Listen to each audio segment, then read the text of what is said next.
Isang magandang at mapagpalang araw po sa inyong lahat, mga minamahal naming tagapakinig. Muli, narito na naman ang inyong lingkod upang samahan kayo sa isang panibagong paglalakbay ng puso't isipan. Sabi nila, ang bawat kwento raw ay isang bintana kung saan natin natatanaw ang iba't ibang mukha ng buhay at ng pag-ibig. Madalas nating sukatin ang halaga ng isang pamana sa lawak ng lupain o sa dami ng salaping naiwan. Ngunit paano kung ang pinakamahalagang diwa ng isang pamana ay hindi nakikita ng mga mata, kundi nadarama lamang ng isang pusong marunong magmahal at tumanaw ng utang na loob? Halina't sabay-sabay nating buksan ang unang kabanata ng kwentong pinamagatang Ang Halik ng Putik. Maingat na pinitas ni Lola Liwayway ang mga matatabang talong sa kanyang hardin. Ang bawat isa ay tila isang alaalang hinog sa pagmamahal na itinanim nila ng yumaong asawang si Ramiro.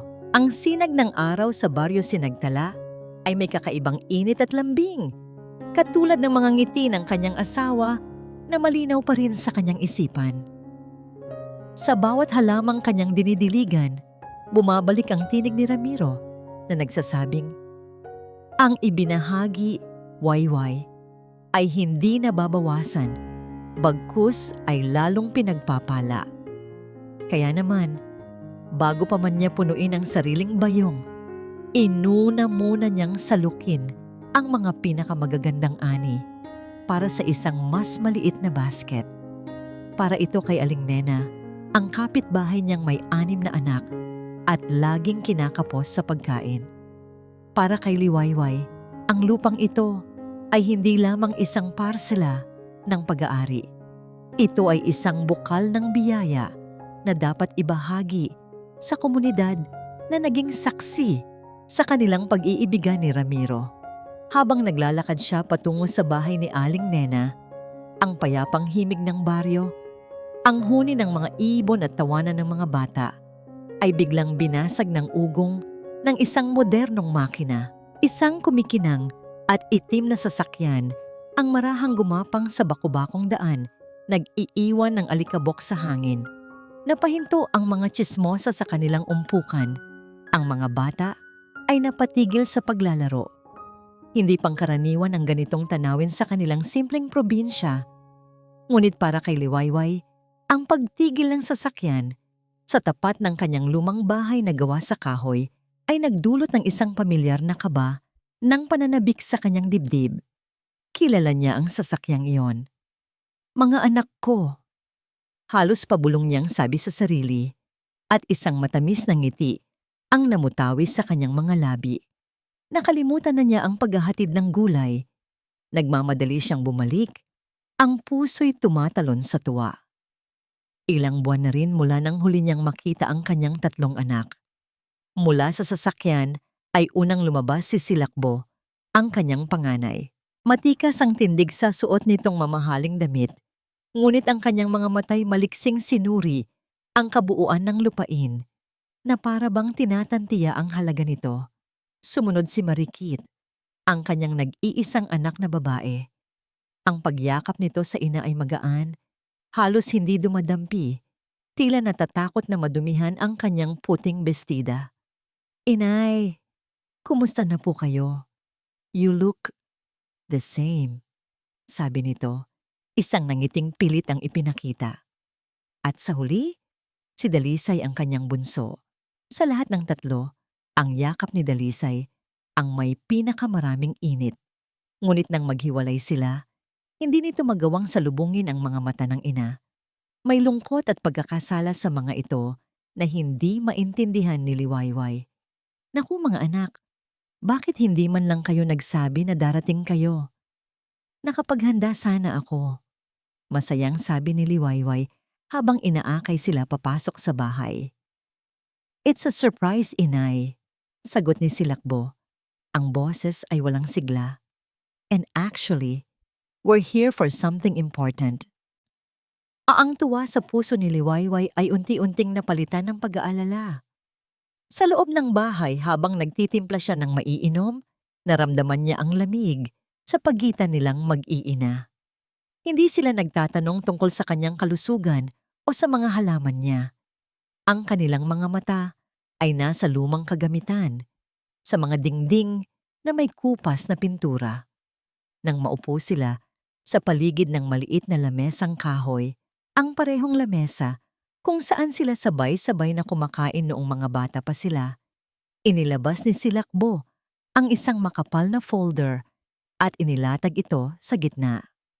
Ang puti at malinis na mga papel ay tila isang insulto sa gasgas at makalumang itsura ng mesa.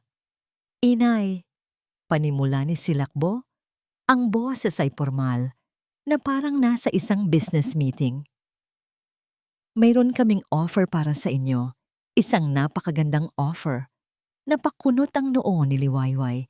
Tiningnan niya ang mga papeles. Puno ito ng mga salitang hindi niya maintindihan, mga numero na may maraming zero. Nakita niya ang pangalan ng kanyang asawang si Ramiro at ang pangalan niya. Ano ito, anak? Tanong niya. Ang kaba ay nagsisimula nang kumalat sa kanyang dibdib. Si Marikit ang sumagot. Ang boses ay malambing ngunit may talim. Inay, isang developer ang gustong bilhin ang buong lupain na ito. Ang halaga, inay, sapat na para hindi na tayo maghirap habang buhay. Makakabili kayo ng magandang bahay sa syudad, malapit sa amin. Natigilan si Liwayway. Ang hangin ay tila nawala sa kanyang mga baga. Ibinenta ang lupaing ito, ang bawat sulok na puno ng alaala ni Ramiro, ang hardin na binuo nila mula sa wala. Tiningnan niya ang kanyang mga anak, isa-isa. Nakita niya ang kasakiman sa mga mata ni Silakbo, ang pagkainip sa mukha ni Marikit, at ang pag-iwas ng tingin ni Dalisay. Hindi ito isang sorpresa. Ito ay isang transaksyon. Nanginginig ang kanyang kamay nang itulak niya palayo ang mga papeles. Hindi ito pwedeng ibenta. Nawala ang pilit ng ngiti sa mukha ni Marikit. Pinalitan ito ng iritasyon. Huminga siya ng malalim. Tila nagpipigil ng galit at itinuro ang isang linya sa ilalim ng kontrata gamit ang kanyang perpektong napanikyurang daliri. Inay, panahon na para isipin niyo naman ang sarili niyo. At kami, pirmahan niyo na po ito. Ang mga salitang binitiwan ni Marikit ay tumusok sa puso ni Liwayway na parang bubog, matalas at malamig. Pirmahan niyo na po ito. Hindi ito pakiusap. Ito ay isang utos na binalot sa manipis na tela ng paggalang. Tumingin si Liwayway sa tatlong mukha sa kanyang harapan. Mga mukhang minsan niyang hinahalikan tuwing gabi. Mga mukhang minsan niyang pinupunasan ng luha. Naman ang ngayoy tila mga estrangherong napadaan lamang. Dahan-dahan niyang itinikom ang kanyang mga palad sa ibabaw ng lamesa na para bang humuhugot ng lakas mula sa gasgas na kahoy na naging saksi sa lahat. Umiling siya, isang mabagal ngunit tiyak na pag-iling. Hindi! Mahinahon, ngunit matatag niyang sagot. Ang lupang ito, ang bahay na ito ang buhay namin ng papa ninyo. Sa labas ng bintana, nahagip ng kanyang mga mata ang malaking puno ng mangga na nakatayo sa gitna ng kanilang bakuran. Bigla, ang ingay ng kasalukuyan ay nawala at dinala siya ng alaala sa isang hapong katulad nito. 30 taon na ang nakalipas. Magkahawak kamay sila ni Ramiro, parehong bata pa at puno ng pangarap. Kakahukay lang nila ng butas sa lupa para sa isang maliit na punla ng mangga. Itanim natin ito, Wayway, sabi ng kanyang asawa. Ang pawis ay kumikinang sa kanyang noo, ngunit ang nangiti ay abot tenga. Balang araw, ang punong ito ang magbibigay ng lilim sa ating mga anak at ang mga bunga nito ang magpapatamis sa buhay ng ating mga apo. Inilagay nila ang punla ng may pag-iingat na para bang inilalagak ang kanilang mga pangarap sa sinapupunan ng lupa. Isang butil ng luha ang pumatak mula sa mata ni Liwayway, ngunit mabilis niya itong pinunasan. Hinarap niyang muli ang kanyang mga anak. Ang kanyang boses ay may bahid na ng pait. Hindi ninyo naiintindihan. Halos pabulong niyang sabi. Bawat puno dito may kwento. Bawat hakbang sa lupang ito, alaala ng papa ninyo. Ang balon na pinag-iigiban natin ng tubig, ang papa ninyo mismo ang naghukay niyan noong isinilang ka. Silakbo, ang hagdan ng kahoy na inaakyatan ninyo. Siya ang pumili ng bawat baitang para hindi ka madulas, Marikit. Dito. Dito niya ako huling niyakap bago siya pumanaw. Itinuro niya ang isang silya sa sulok. Ang buong lugar na ito ang kanyang huling habilin. Paano ko ito ipagpapalit sa pera? Isang mapaklang tawa ang kumawala mula sa bibig ni Silakbo. Pinutol nito ang solemne ng sandali. Hindi mababayaran ng kwento ang mga utang namin ni Inay. Ang sabi niya, ang pagiging prangka ay walang bahid ng awa. Kailangan namin ng pera. Totoong pera, hindi mga lumang alaala na wala namang kinabukasan. Sumunod naman si Marikit. Ang kanyang mukha ay puno ng pagkadismaya. Tumingin siya sa paligid ng bahay, sa mga sawaling dingding at sa mga posteng anay na ang ilang bahagi. At saka Inay, nakakahiya na po itong bahay, sabi niya. Ang bawat salita ay isang dagdag na sugat. Kapag tinatanong ng mga kaibigan ko kung saan ako lumaki, hindi ko masabi ang totoo. Dahil dito, sa isang lumang bahay na amoy lupa at mukhang babagsak na anumang oras, gusto naming ipagmalaki kayo, pero paano namin gagawin yon kung ganito ang pinipili ninyong buhay? Ang mga salita ni Marikit ang pinakamasakit. Hindi na lamang lupa ang kanilang minamaliit, kundi ang buong buhay na ibinigay niya at ni Ramiro para sa kanila. Ang pagiging simple na dati kanilang kayamanan ay isa na ngayong kahihiyan. Tumingin siya kay Dalisay, naghahanap ng kahit kaunting kakampi, ngunit ang bunso ay nakayuko lamang.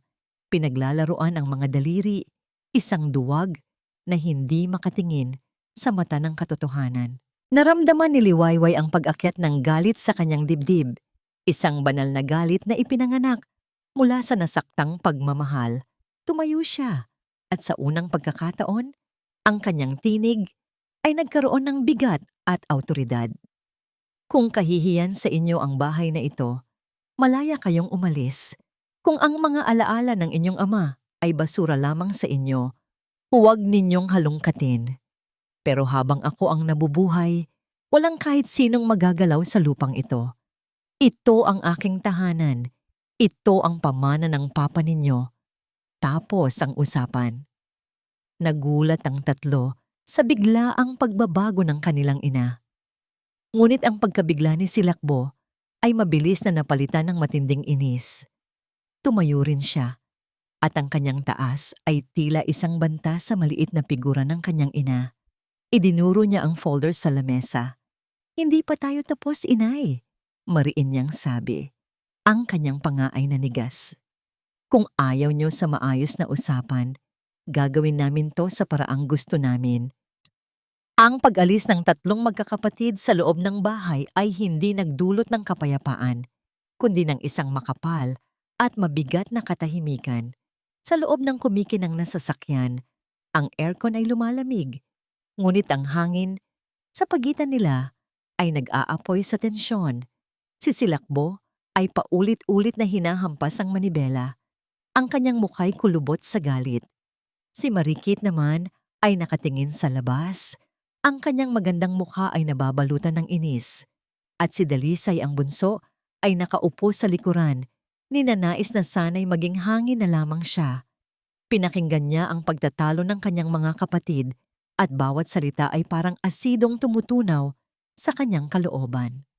Hindi ako makapaniwala, sigaw ni Silakbo.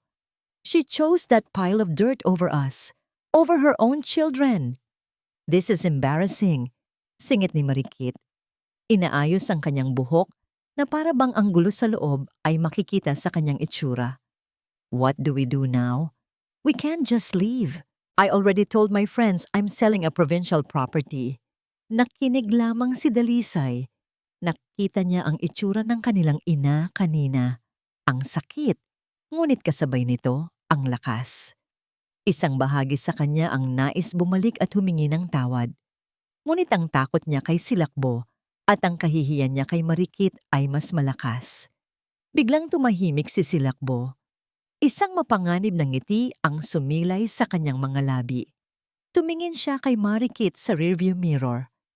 Kung ayaw niyang ibigay ng kusa, sabi niya sa isang mababang boses na mas nakakatakot kaysa sa kanyang mga sigaw. Kailangan nating ipakita sa lahat na wala na siyang kakayahang magdesisyon para sa sarili niya. Anong ibig mong sabihin? Tanong ni Marikit. Ang interes ay biglang nabuhay. Simple lang, sagot ni Silakbo.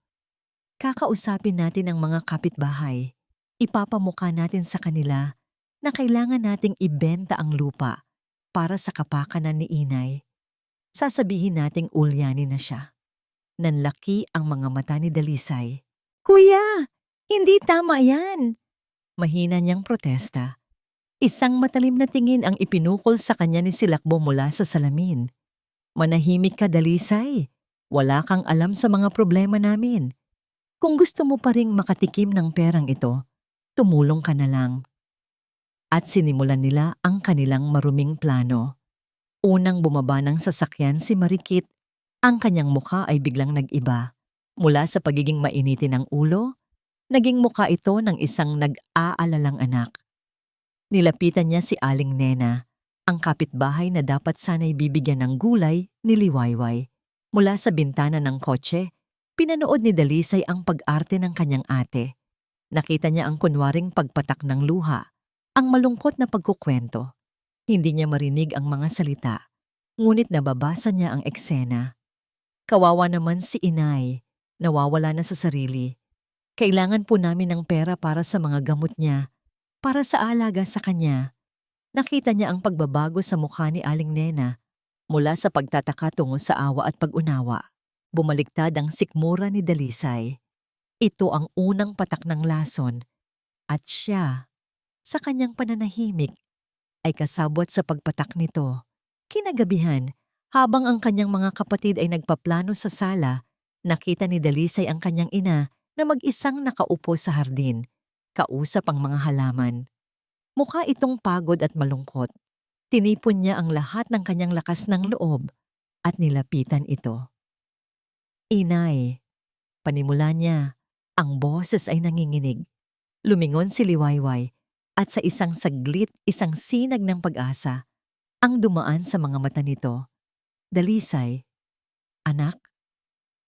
Inay, gusto ko lang po sanang. Hindi niya natapos ang kanyang sasabihin. Isang anino ang tumakip sa kanila. Si Silakbo. Dalisay, halika rito. May pag-uusapan tayo. Malamig na utos nito. Kinaladkad siya ni Silakbo palayo sa ina, sa isang sulok kung saan hindi sila maririnig. Anong ginagawa mo? Galit na bulong ni Silakbo.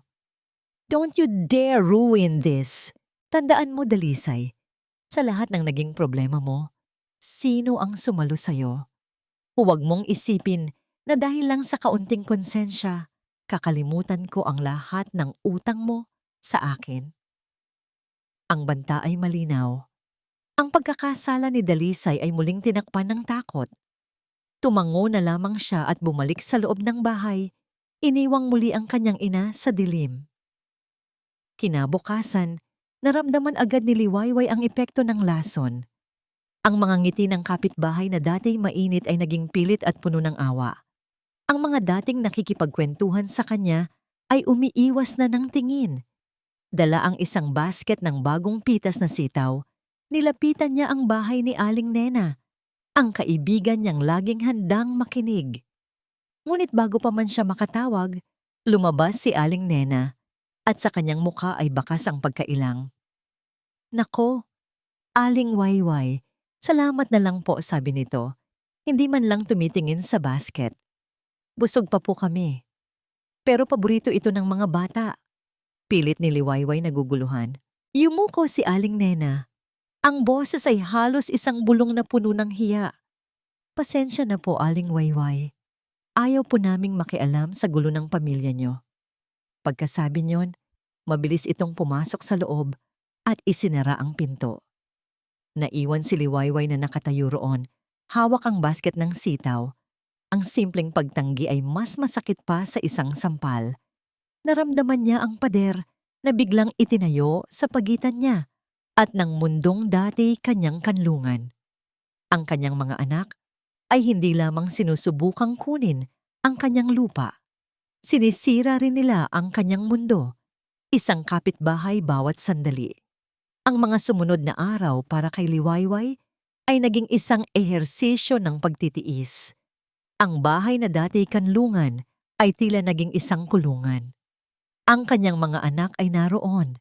Ang kanilang presensya ay isang palagiang paalala ng kanyang kabiguan bilang ina.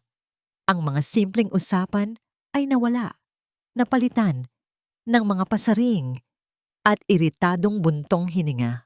Si Silakbo ay laging may kausap sa telepono. Tinatalakay ang malalaking halaga na tila ba nabenta na ang lupa. Si Marikit naman ay hindi lumalabas ng kwarto, abala sa kanyang social media, ipinapakita ang isang buhay na malayo sa katotohanan ng kanilang sitwasyon. Si Dalisay ay umiiwas, laging nakayuko, isang multo sa sarili nilang tahanan. Ang baryo Sinagtala, na dati kanyang paraiso, ay naging isang lugar ng mga mapanghusgang mata. Ang mga ngiti ay napalitan ng mga bulungan. Nararamdaman niya ang kanilang mga tingin habang siya'y nagdidilig ng halaman. Mga tingin ng awa, ng pagdududa. Kawawang matanda, ulyanin na raw.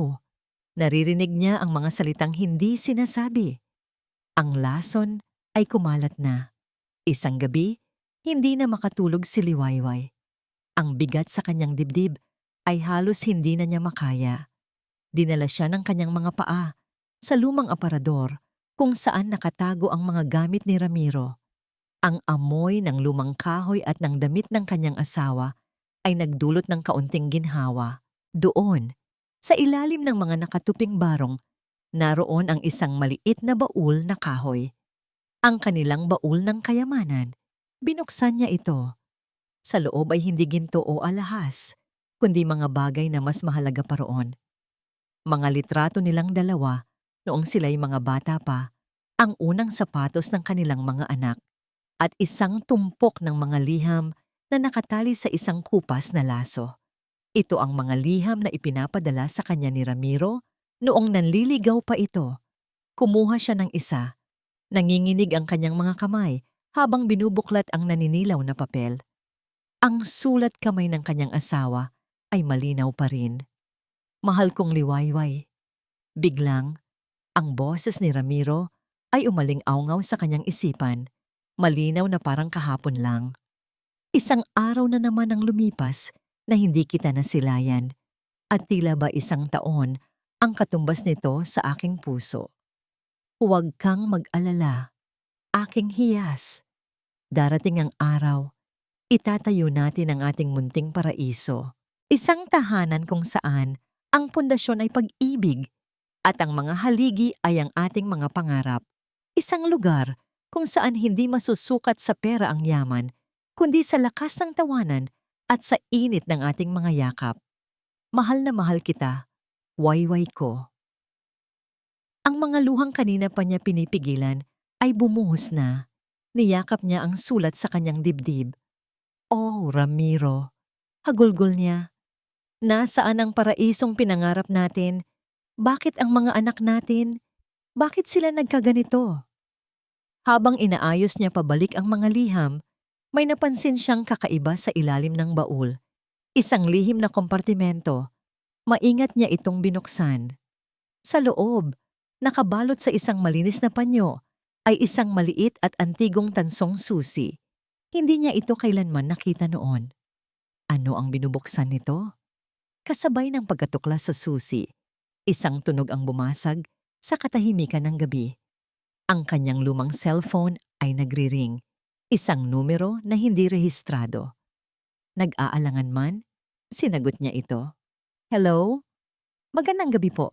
Nariyan po ba si Ginang Liwayway Almario? Tanong ng isang boses ng babae sa kabilang linya. Isang boses na professional at mahinahon. Ako nga po ito. Sino po sila? Ako po si Attorney Hiraya Reyes. Ako po ang abogado ng yumaong si Don Ramiro Almario. Natigilan si Liwayway. Abogado? Bakit ngayon lang? Mayroon po bang problema, attorney? Nagkaroon ng sandaling katahimikan sa kabilang linya bago sumagot si Hiraya. Wala naman pong problema, ginang Almario. Ngunit may mga bagay po na nais ipreserba si Don Ramiro na higit pa sa lupa. Nais ko po sanang makipagkita sa inyo sa lalong madaling panahon para pag-usapan ang ilan sa kanyang mga huling habilin. Isang bagong kaba. Ngunit ngayon ay may kasamang pag-asa ang gumapang sa puso ni Liwayway. Huling habilin? Meron pa bang iba? Bago pa man siya makasagot, bumukas ang pinto ng kanyang silid. Sisilakbo. Ang mga mata nito ay matalim, nakatingin sa cellphone na hawak niya. Walang paalam, inagaw nito ang telepono mula sa kanyang kamay. Sino yan? Naghahanap ka na ba ng kakampi, inay? Tanong nito, ang boses ay puno ng pagdududa at may halong panunumbat habang tinitingnan ang numero sa screen. Kinabukasan, isang sasakyan na mas simple kaysa sa kotse ni Silakbo ang pumarada sa tapat ng bahay ng mga Almario. Mula rito ay bumaba ang isang babaeng nasa mga 30 anyos, nakasuot ng formal na blusa at pantalon. Ang kanyang tindig ay profesional. Ngunit ang kanyang mga mata ay may angking talas at pangunawa. Ito si Attorney Hiraya Reyes. Bago pa man siya makakatok, ang pinto ay bumukas na. Sisilakbo at marikit ang sumalubong sa kanya. Ang kanilang mga mukha ay tila isang pader na mahirap basagin. Si Dalisay ay nakatayo sa kanilang likuran, bahagyang nagtatago. Attorney Reyes, I presume. Bungad ni Silakbo. Ang boses ay may pilit na pagiging magalang, ngunit ang pag-igting ng kanyang panga ay nagpapakita ng kanyang tunay na nararamdaman. We weren't expecting you. Mr. Almario? Tugon ni Hiraya. Ang kanyang boses ay kalmado ngunit matatag. Tumawag po ako kagabi. Narito po ako para makausap si Ginang Liwayway Almario. Anything you need to say to our mother, you can say to us. Sabat ni Marikit. Itinaas ang isang kilay. Kami naman ang nag-aasikaso sa kanya. She's not in the best state to make decisions. Isang bahagyang ngiti ang sumilay sa labi ni Hiraya. Isang nangiting hindi umabot sa kanyang mga mata. Pinahahalagahan ko po ang inyong pag-aalala. Ngunit ang kliyente ko ay si Don Ramiro at ang kanyang huling habilin ay para sa kanyang asawa. May karapatan po si Ginang Almario na malaman ito ng personal at pribado. Ang awtoridad sa boses ni Hiraya ay hindi matatawaran. Walang nagawa ang magkapatid, kundi ang tumabi para bigyan siya ng daan. Sa loob ng bahay, nakaupo si Liwayway sa kanyang paboritong silyang tumba-tumba. Ang tansong susi ay mahigpit na hawak sa kanyang palad. Nang makita niya si Hiraya, isang pamilyar na pakiramdam ang kanyang naramdaman. Isang pakiramdam ng tiwala. Attorney? Bati ni Liwayway. Ang kanyang boses ay mahina ngunit malinaw. Ginang Almario. Magalang na sagot ni Hiraya. Lumapit ito at marahang hinawakan ang kamay ng matanda. Salamat po sa pagtanggap sa akin. Hindi pinansin ni Hiraya ang matatalim na tingin ng tatlong magkakapatid na nakabantay sa bawat galaw nila. Naupo siya sa isang silya sa tapat ni Liwayway. Mula sa kanyang bag, inilabas niya ang isang maliit at halos kamukha ng susi na hawak ni Liwayway. Ito po, sabi ni Hiraya. Iniabot ang susi kay Liwayway. Ito po ang kapares ng hawak ninyo. Noong nabubuhay pa si Don Ramiro, nagbukas kami ng isang safety deposit box sa bangko sa bayan. Ang kahon na yun ay mabubuksan lamang gamit ang dalawang susing ito ng sabay. Nanlaki ang mga mata ni Liwayway. Tinitigan niya ang dalawang susi sa kanyang palad. 2 piraso na ngayon ay buo na. Ano? Ano po ang laman niyon? Sumulyap si Hiraya sa mga nakikinig na anak ni Liwayway bago bumaling muli sa matanda. Ang kanyang boses ay mas lalo pang humina. Nasa loob po ng safety deposit box ang tunay na testamento ni Don Ramiro. Ang mga salitang tunay na testamento ay umalingaw-ngaw sa maliit na sala. Naramdaman ni Hiraya ang biglaang pagbabago sa atmosfera. Ang katahimikan ay naging mabigat. Bukod pa po roon, dagdag ni Hiraya, mayroon din siyang iniwan na isang personal na journal, isang talaarawan ng kanyang mga huling taon. Bilang tagapagpatupad ng kanyang habilin, nasa akin po ang talaarawang iyon. Hindi na napigilan ni Silakbo ang sarili. Anong kalokohan ito? Mayroon kaming kopya ng last will and testament ni Papa. At doon, malinaw na nakasaad na kaming tatlo ang tagapagmana. Ang hawak niyo po, Mr. Almario, ay isang naunang bersyon, paliwanag ni Hiraya, nang hindi binabago ang kanyang kalmadong tono. Ang huli at legal na bersyon ay ang nasa bangko at mayroon itong mga kondisyon na nais ni Don Ramiro na maipatupad. Ngayon, ang pag-asa sa puso ni Liwayway ay nagkaroon ng pangalan, hustisya. Naramdaman niya ang isang bagong lakas na dumadaloy sa kanyang mga ugat. Hindi siya pinabayaan ni Ramiro. Kahit sa kabilang buhay, patuloy siyang ginagabayan nito. Tumingin siya kay Hiraya, isang tingin ng pasasalamat at pagtitiwala. Salamat, attorney, sabi ni Liwayway. Salamat. Tumayo na si Hiraya. Babalik po ako. Ngunit sa ngayon, ingatan niyo po ang mga susing iyan. Mas mahalaga pa po yan kaysa sa lupang kinatatayuan natin. Nasa inyo po ang kapangyarihan ngayon, Ginang Almario. Huwag niyo pong kalimutan yan. Nang paalis na si Hiraya, sinadya niyang iwanang bahagyang nakabukas ang pinto. Alam niya, sa isang bahay na puno ng tensyon, ang mga dingding at mga pinto ay may mga tainga. At hindi siya nabigo. Sa kanyang paglakad palayo, nakita niya sa gilid ng kanyang mata ang isang anino sa may bintana. Si Marikit. Nakikinig. Narinig nito ang pinakamahalagang mga salita. Tunay na testamento. Ang mukha ni Marikit, na kanina'y puno ng pagmamataas, ay biglang nabalot ng takot at pag-aalinlangan. Ang unang patak ng lason ay mayroon ng antidote, ang unang patak ng katotohanan. Ang pag-alis ni Attorney Hiraya ay nag-iwan ng isang nakabibinging katahimikan. Ngunit ito ay katahimikan ng isang dagat. Bago dumating ang pinakamalakas na unos, si Marikit, na narinig ang lahat mula sa bintana, ay pumasok sa sala na namumutla ang kanyang mga matay ng lalaki sa takot. Narinig niyo ba yon? Nanginginig niyang tanong kay Silakbo. Isang tunay na testamento? Isang journal? Anong ibig sabihin nito, kuya? Si Silakbo, na kanina'y nagpapakita ng tapang, ay hindi maitago ang pag-aalala sa kanyang mukha. Nagpabalik-balik siya ng lakad sa maliit na sala. Ang kanyang isip ay nag-uumpugang parang mga bato. Isang bitag, sabi niya sa sarili. This is a trap. Ginagawa lang ito ni Inay para takutin tayo. Paano kung hindi? Giit ni Marikit, ang boses ay tumataas sa bawat salita. Paano kung totoo? Paano kung may kondisyon? Paano kung wala tayong makuha? Kuya, hindi natin pwedeng hayaang mangyari yon. Ipinangako ko na sa sarili ko na hindi na ako babalik sa hirap. Ang desperasyon ay isang nakakahawang sakit. Nahawa si Silakbo sa takot ni Marikit. Ang lahat ng kanilang mga pangarap, ang bagong kondo, ang investment, ang pagbabayad ng mga utang, ay biglang nakasalalay sa isang pirasong papel na nasa loob ng isang kahon sa bangko.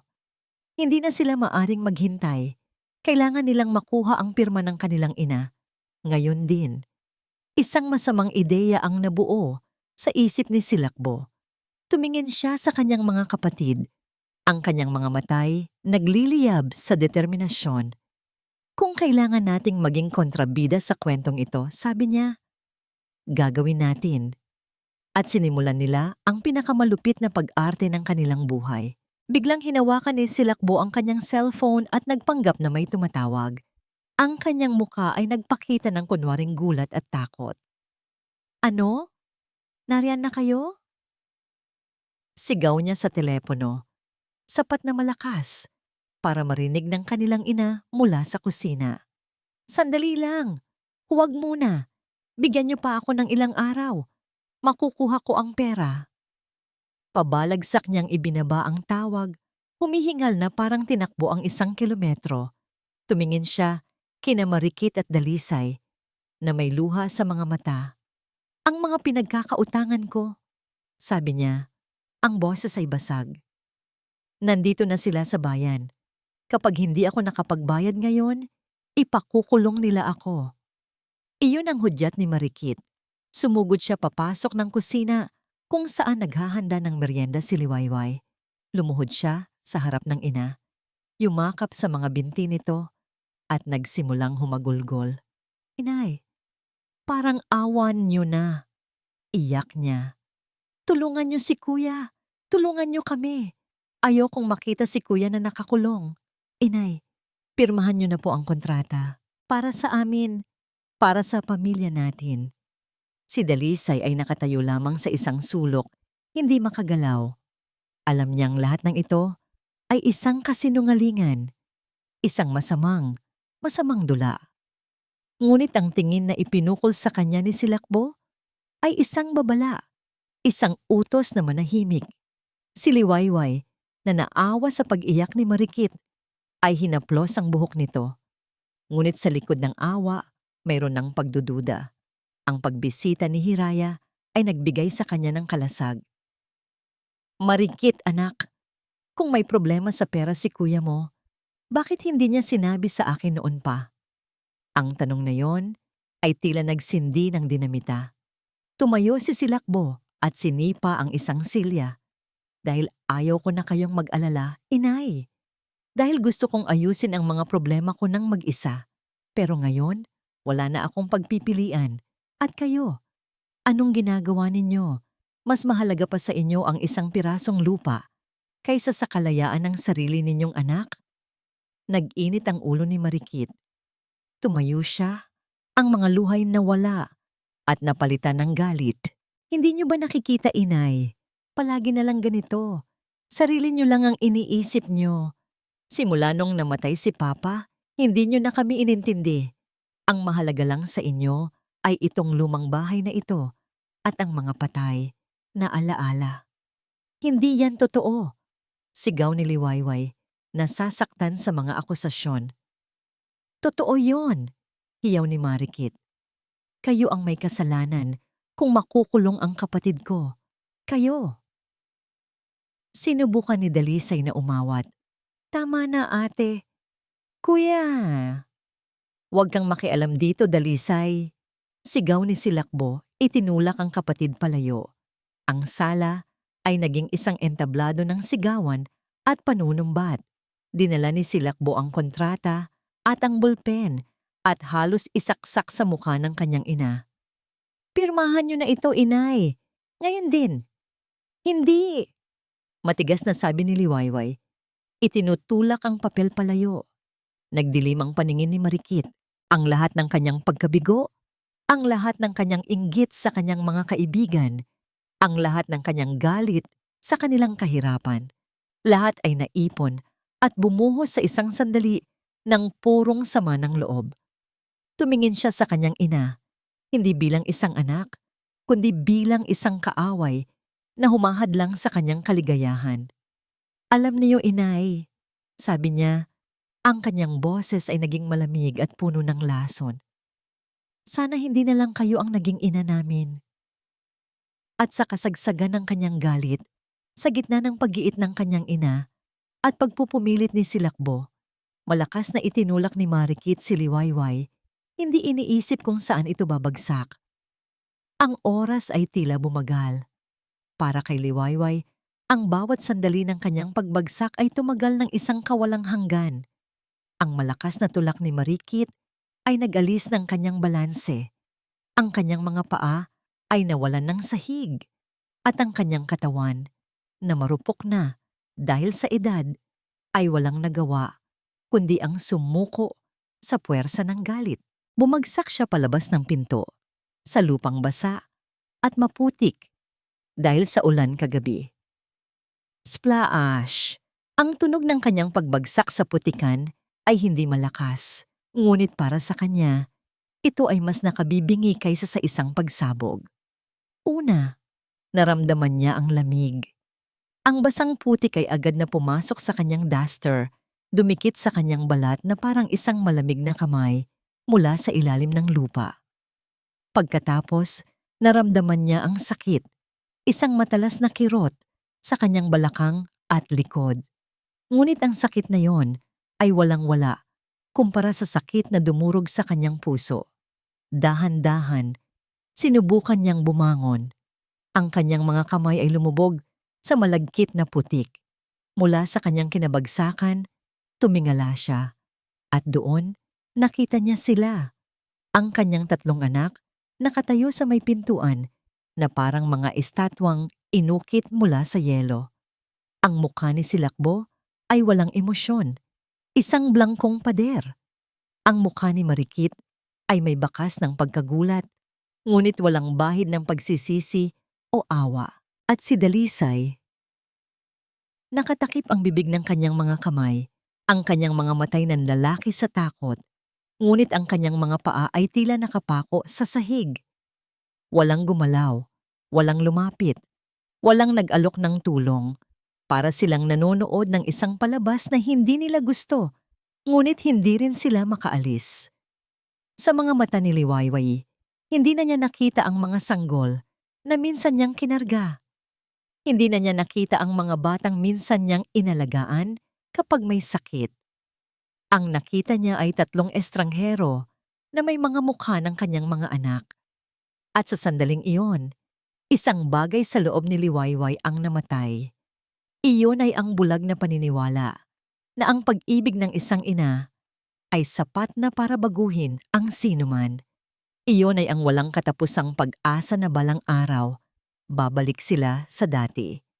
Sa paglubog niya sa putik, namatay ang isang bahagi ng kanyang puso na laging nagbibigay ng dahilan para sa kanilang mga pagkakamali. Mula sa kanyang bulsa, kinuha ni Silakbo ang folder ng kontrata. Dahan-dahan siyang naglakad papalapit, maingat na iniiwasan ang putik. Hindi niya ito inabot sa kamay ng ina. Sa halip, walang pakialam niyang inihagis ito sa putikan, malapit sa balikat ni Liwayway. Ang malinis na puting papel ay agad na nabahira ng dumi. Pag-isipan niyong mabuti, inay, sabi ni Silakbo. Ang boses ay kasing lamig ng putik na bumabalot sa kanyang ina. Baka sa susunod, hindi lang sa putik ang bagsak ninyo. Pagkasabi niyon, tumalikod siya. Isang senyas para kay Marikit at Dalisay na sumunod. Nag-atubili si Dalisay ng 1 segundo. Ang kanyang mga mata ay nagmamakaawa. Ngunit isang matalim na tingin mula kay Silakbo ang nagpatahimik sa anumang protesta na namumuo sa kanyang lalamunan. Sumunod siya. Iniwan ang kanilang ina. Naiwan si Liwayway na mag-isa. Mag-isa sa putik, mag-isa sa lamig, mag-isa sa sakit. At doon, sa gitna ng dumi at kahihiyan, isang bagay ang nangyari. Huminto ang kanyang pag-iyak. Ang mga luhang kaninay, para sa nasaktang pagmamahal ay natuyo. Napalitan ito ng isang bagay na mas matindi.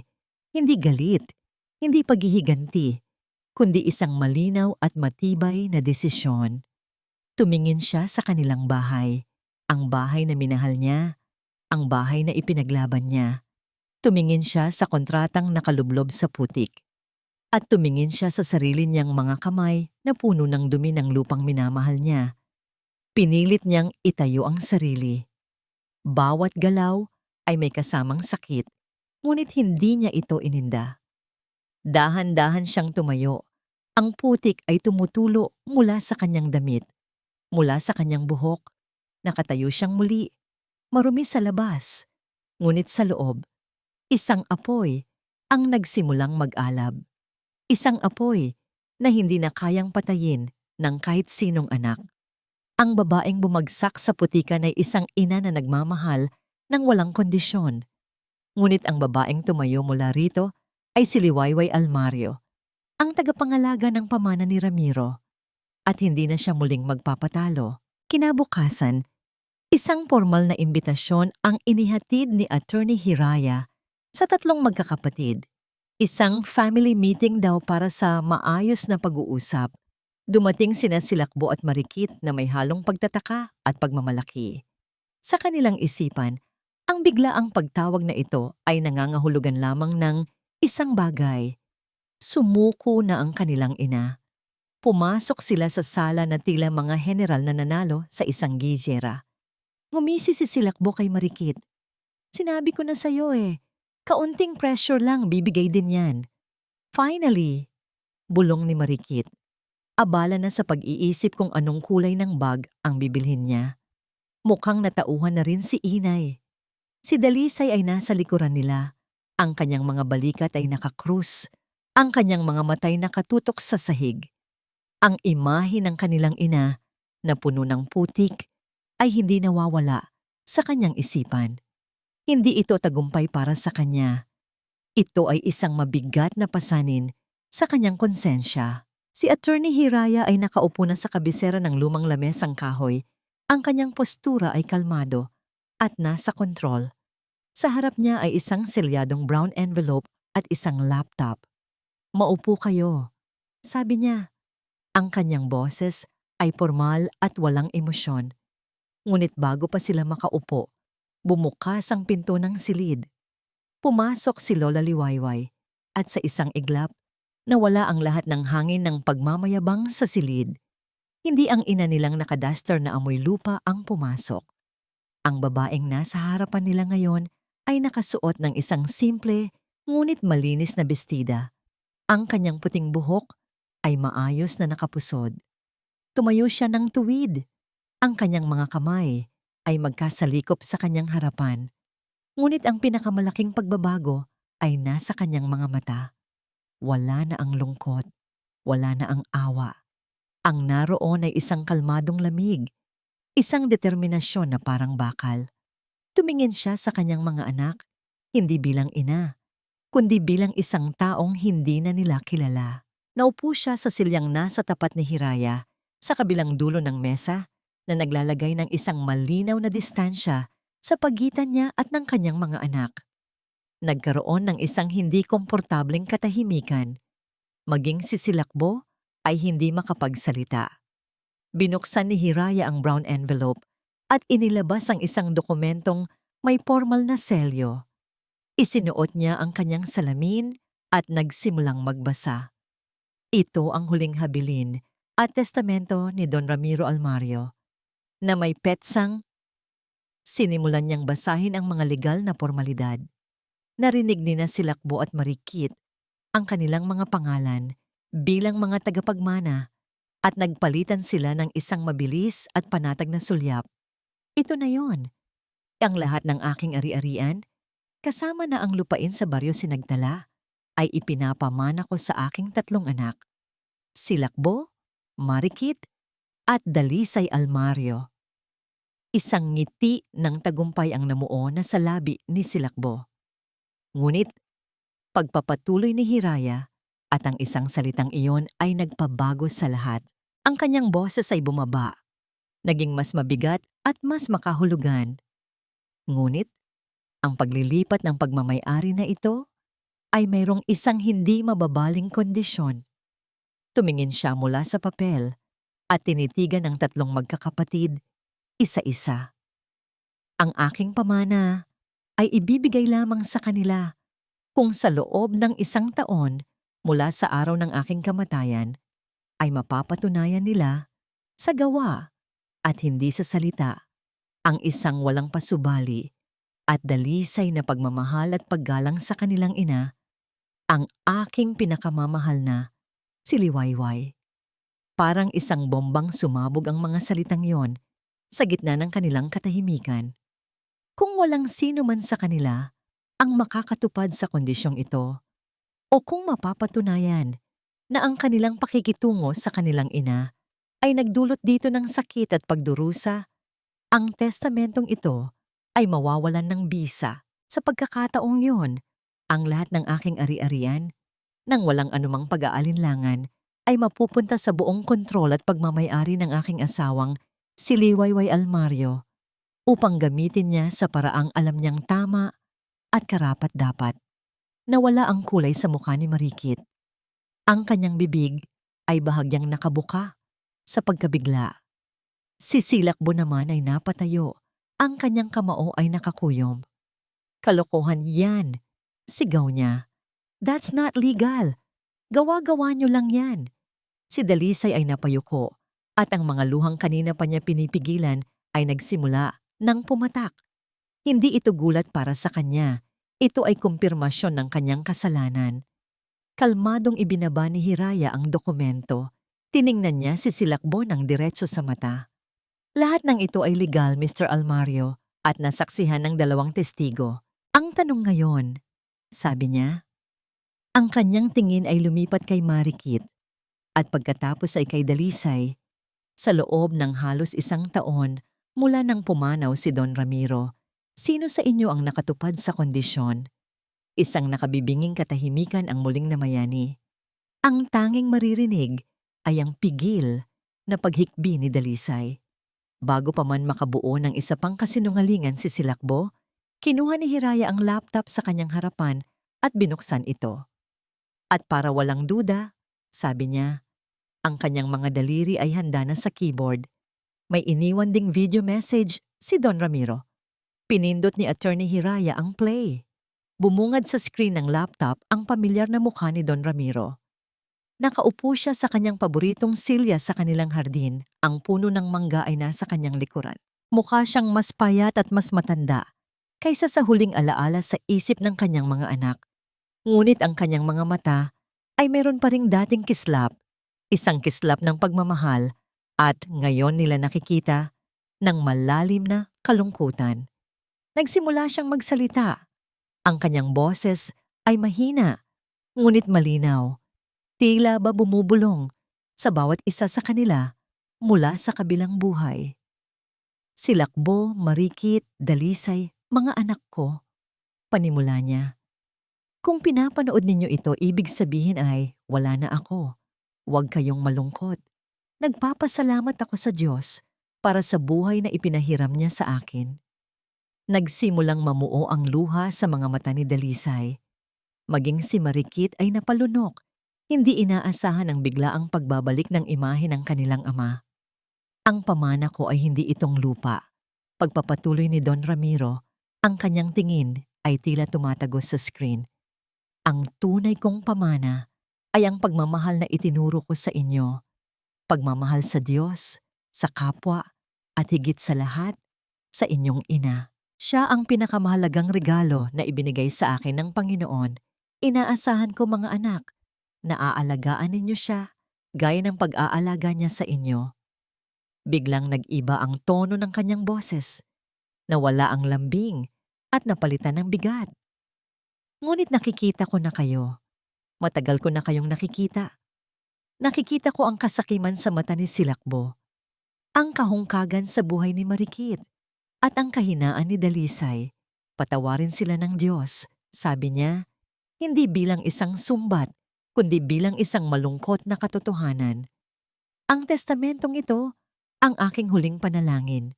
Isang pagsubok, isang pagkakataon para bumalik kayo sa tama. Mahalin ninyo ang inyong ina. Iyon lang. Nang matapos ang video, isang mabigat na katahimikan ang bumalot sa silid. Ang mga salita ng kanilang ama ay parang mga multong yumayakap sa kanila, puno ng pagmamahal at pagkabigo. Ngunit hindi pa tapos si Hiraya.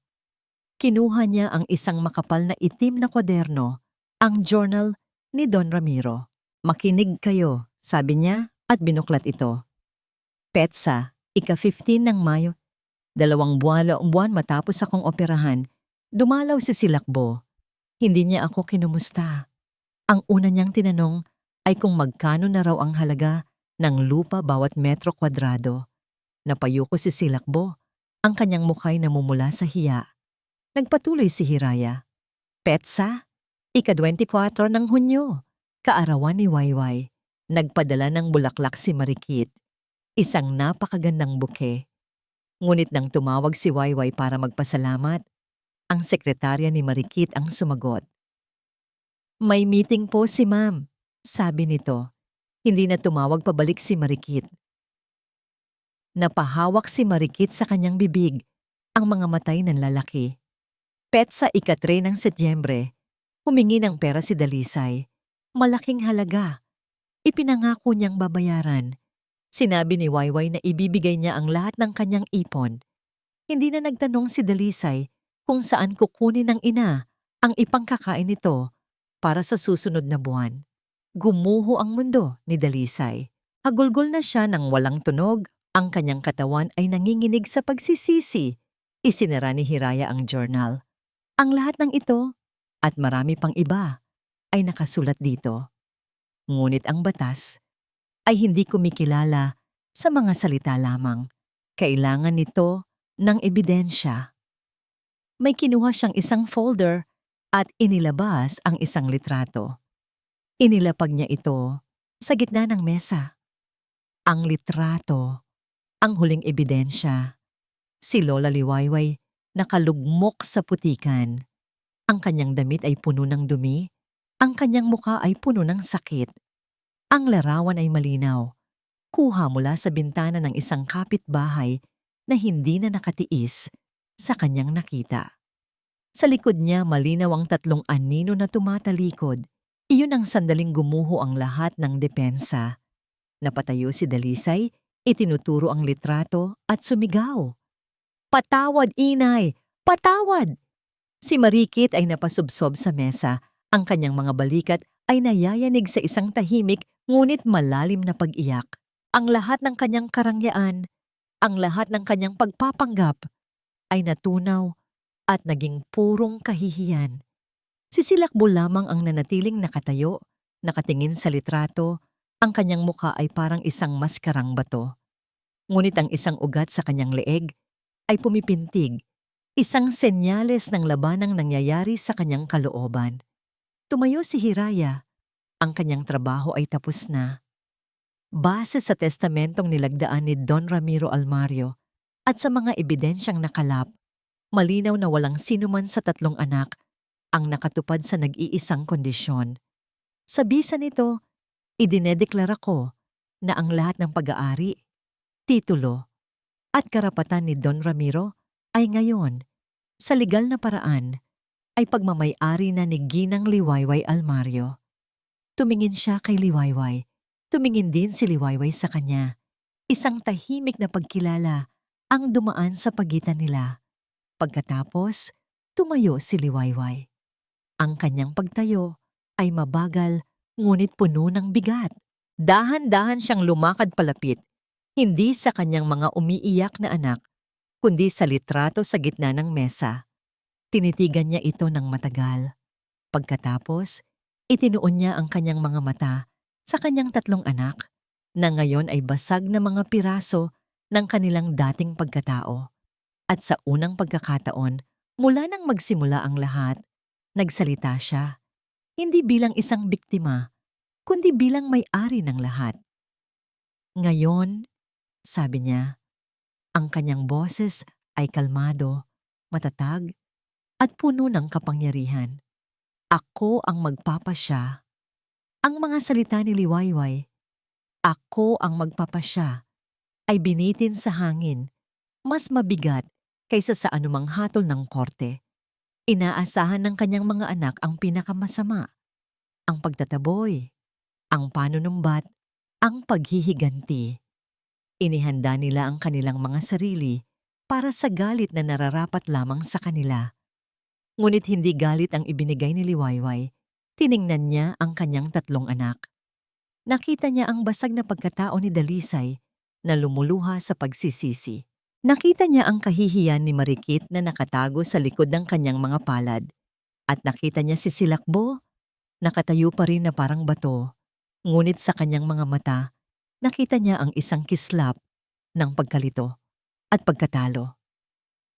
Ang lupang ito Panimula ni Liwayway, ang kanyang boses ay kalmado, ay hindi ipagbibili. Kailanman. Iyon ang kanyang unang desisyon. Isang tuldok sa lahat ng kanilang pinag-awayan. Pero hindi rin ito mananatiling akin lamang. Pagpapatuloy niya na ikinagulat ng lahat, pati na ni Attorney Hiraya. Ang lupang ito ay magiging isang pundasyon, isang community foundation na papangalanan nating Don Ramiro's Legacy. Ang lahat ng aanihin mula sa hardin, ang lahat ng kikitain mula sa anumang proyekto na itatayo natin dito ay gagamitin para tulungan ang mga nangangailangan dito sa baryo Sinagtala. Para sa mga batang gustong mag-aral, para sa mga pamilyang nagugutom, para sa mga may sakit. Ito ang gusto ng Papa ninyo. Isang pamana na nagbibigay, hindi kumukuha. Isang plano na puno ng pag-asa at kabutihan. Isang plano kung saan wala silang bahagi. Pagkatapos, humarap siya sa kanyang mga anak. Ang kanyang mga mata ay hindi na malamig. Mayroon ng bahid ng kalungkutan ng isang ina, ngunit mayroon na ring karunungan ng isang leader. At para sa inyong tatlo, sabi niya, bibigyan ko kayo ng 2 pagpipilian. Ang una, malaya kayong umalis. Lumabas kayo sa pintong yan, dalhin ang inyong mga magagarang sasakyan at bumalik sa buhay na pinili ninyo. Wala kayong makukuhang kahit isang kusing mula sa akin o mula sa pamanang ito. Harapin ninyo ang inyong mga utang at mga kasinungalingan ng mag-isa. Kalimutan ninyo na mayroon kayong ina at tahanan dito sa baryo Sinagtala. Ang bawat salita ay isang matalas na patalim. Ang kalayaang kanilang inaasam ay isa na palang sumpa. Ang pangalawa, sabi ni Liwayway, at dito, bahagyang lumambot ang kanyang boses. Maaari kayong manatili, ngunit hindi bilang mga tagapagmana. Mananatili kayo bilang mga manggagawa. Tutulong kayo sa akin na palaguin ang hardin. Magtatrabaho kayo sa ilalim ng araw, sa parehong lupa na minsan ninyong dinuraan. Hindi kayo suswelduhan ng pera. Ang bayad sa inyo ay pagkain sa mesa, bubong sa inyong mga ulo, at isang pagkakataon. Isang pagkakataon para patunayan, hindi sa akin, kundi sa inyong mga sarili, na mayroon pa kayong natitirang kabutihan dyan sa mga puso ninyo. Hinayaan niyang lumubog ang mga salitang iyon. Isang pagpili sa pagitan ng isang hungkag na kalayaan at isang mahirap na pagbabago. Sisilakbo ang unang gumalaw, walang salita, puno ng galit at nasaktang pride, tumalikod siya at mabilis na lumabas ng pinto. Ilang sandali pa, narinig nila ang marahas na tunog ng kanyang sasakyan habang humaharurot ito palayo sa alikabok ng daan. Pinili niya ang una. Si Marikit ay nanatiling nakasubsob. Ang kanyang pag-iyak ay mas lalo pang lumakas. Ang ideya ng pagtatrabaho sa bukid, ng pagiging marumi, ay isang impyerno para sa kanya. Ngunit ang ideya ng pag-alis, na walang dala, ay mas nakakatakot. Naiwan siyang nag-iisa sa kanyang kawalan ng pag-asa. At si Dalisay, sa gitna ng kanyang mga hikbi, ay dahan-dahang gumapang palapit sa kanyang ina. Yumakap siya sa mga binti nito, tulad ng ginawa ni Marikit kanina sa pagkukunwari. Ngunit ngayon, ito ay totoo. Ang kanyang mukha ay basang-babasasang ng luha at uhog. Inay, hagulgol niya. Patawarin niyo po ako. Dito lang po ako, inay. Dito lang po ako. Hinaplos ni Liwayway ang buhok ng kanyang bunso. Isang haplos na may kasamang pagpapatawad at isang mahabang daan tungo sa paghilom. Lumipas ang ilang buwan. Ang Don Ramiro's legacy ay naging isang katotohanan. Si Liwayway, kasama si Dalisay at ilang mga voluntaryo mula sa baryo, ay pinalawak ang hardin. Ang dating tahimik na bahay ay napuno ng tawanan ng mga batang tinutulungan nilang mag-aral. Si Marikit ay naroon pa rin. Hindi siya nagtatrabaho sa bukid, ngunit siya ang nag-aayos ng mga listahan, nagtutuos ng mga gastos, ginagamit ang kanyang talino sa paraang may kabuluhan sa unang pagkakataon. Madalas siyang tahimik, laging nakamasid mula sa malayo, na para bang pinag-aaralan kung paano muling maging isang anak. Isang umaga, habang si Liwayway at Dalisay ay sabay na nagdidilig ng mga bagong tanim na kamatis, tumigil si Liwayay at tumingin sa pagsikat ng araw. Isang bagong binmin. Naramdaman niya ang kapayapaan na matagal nang nawala sa kanya. Natagpuan na niya ang tunay na diwa ng pamana ng kanilang pamilya. Hindi ito ang lupa, kundi ang pag-ibig na itinatanim dito. Sa di kalayuan, sa dulo ng kalsada, isang luma at gasgas na taxi ang huminto. Bumaba mula rito ang isang lalaki, payat, hapis ang mukha, at suot ang mga simpleng damit. Ito si Silakbo. Hindi siya lumapit. Nakatayo lang siya roon, pinagmamasdan ang kanyang ina at mga kapatid. Pinagmamasdan ang buhay na tinalikuran niya. Kung ano ang susunod niyang gagawin, walang nakakaalam. Ang pagbabago ay isang paglalakbay, at ang kanyang unang hakbang pauwi ay nagsimula pa lamang. At dito po nagtatapos ang ating kwento. Isang paalala na ang tunay na kayamanan ay hindi nasusukat sa anumang material na bagay. Ito ay nasusukat sa pagmamahal na ating ibinibigay, sa pagpapatawad na ating ipinagkakaloob, at sa pag-asang hindi kailanman nauubos, lalo na para sa isang pamilya. Ang pagpapatawad ay hindi nangangahulugang paglimot sa sakit, kundi pagpili na huwag hayaang ang sakit na iyon ang humubog sa ating kinabukasan. Maraming salamat po sa inyong walang sawang pagsubaybay at pakikinig. Sana po ay may napulot kayong aral at inspirasyon sa kwento ni Lola Liwayway. Ano po ang masasabi ninyo sa kanyang naging desisyon? At anong uri naman ng kwento ang gusto ninyong marinig sa susunod? I-comment lamang po sa ibaba. Ang inyong mga saloobin ay napakahalaga sa amin. Hindi dito nagtatapos ang ating paglalakbay. Marami pa pong kwentong kasing ganda at mas puno ng aral dito sa aming channel. Kung nagustuhan nyo ang kwentong ito, i-like, i-share sa pamilya at mga kaibigan, at mag-subscribe na rin para lagi kayong updated sa mga susunod pa naming kwento. I-click nyo ang notification bell para kayo ang unang makarinig kapag may bago kaming upload. Pagpalain po kayo ng Panginoon, kayo at ang inyong buong pamilya. Hanggang sa muli.